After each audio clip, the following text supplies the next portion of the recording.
آیا زن میتواند نام شوهرش را بگیرد؟ گفتیان بله گناه نیست ولی از روی آداب است. مثلا یک آدم حرمت کردنی شوید نامش نمیگیرید. مثلا هیچ کس پیامبر صلی الله علیه و سلم ای محمد نمیگفت از شخصیت هایی که ایشان را دوست می داشت. حتی الله تعالی وقتی که خطاب میکرد یا ایها الرسول بلغ ما انزل الیک من ربک، ای پیغمبر ای رسول ما، یا ایها النبی ای پیغمبر گفته خطاب میکرد. و دخترانشان هم همسرانشان هم یا رسول الله میگفتند، ای رسول الله. یعنی با یک لقبی نیکش گرفتن بهتر است. در صورتی مثلا لقبی نیک نداشتنش پدری فلانی، در جایهای ما هم همین عادت بود به نام فرزنداشون خطاب میکرده. نه یک نوعی بیادابی هست. مردها در زمانهای نزول قرآن هم نام زنهاشون در نزد مردم نمیگرفتن.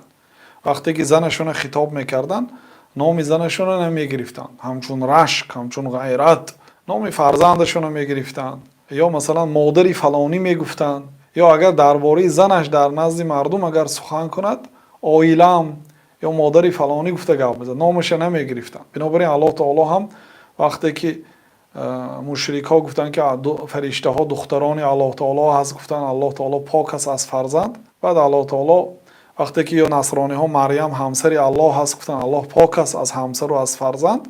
الله تعالی در 33 جای قرآن نام مریم را گرفت. در قرآن نام یگان زن ذکر نشده است. بله آیدی بعضی زنها اشاره ها میرد. مثلا الله تعالی میگه که زنی فرعون، زنی لوط، همسری لوط، همسری نوح گفته گپ زد، یا همسری فرعون گفت، و امرأة فرعون، همسر فرعون گفت، لیکن نامشون نگرفت. حضرت عایشه دربارشون در سوره نور آیت ها نازل شدگی هست، لیکن الله تعالی نام حضرت عایشه را در قرآن نگرفت.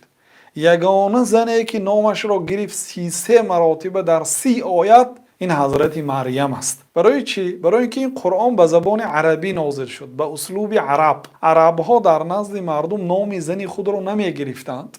الله تعالی هم مریم را نامش گرفت 33 مراتب که تا اینکه همه داند که او زن الله تعالی نیست. اگر زن الله تعالی میشد الله پاک است از این نامش نمیگرفت، چون که این قرآن به زبان عربی به اسلوب عرب نازل کرد و 33 مراتب نام مریم را گرفت. برای چی؟ برای اینکه داند که این بنده الله تعالی هست. چون که عرب ها نام کنیزه های خود را، یعنی نام بنده دخترهای خود را در نزد مردم بیگان ایبا، بیگان شرم و حیا میگرفتن. ای فلانی گفته نامش میگرفتن، لیکن نام زنی خود را نمیگرفتن. بنابراین از روی احترام است که یعنی که شوهرتون با نامش نیو با یگان کنیه، با یگان لقب نیکش خطاب کنید.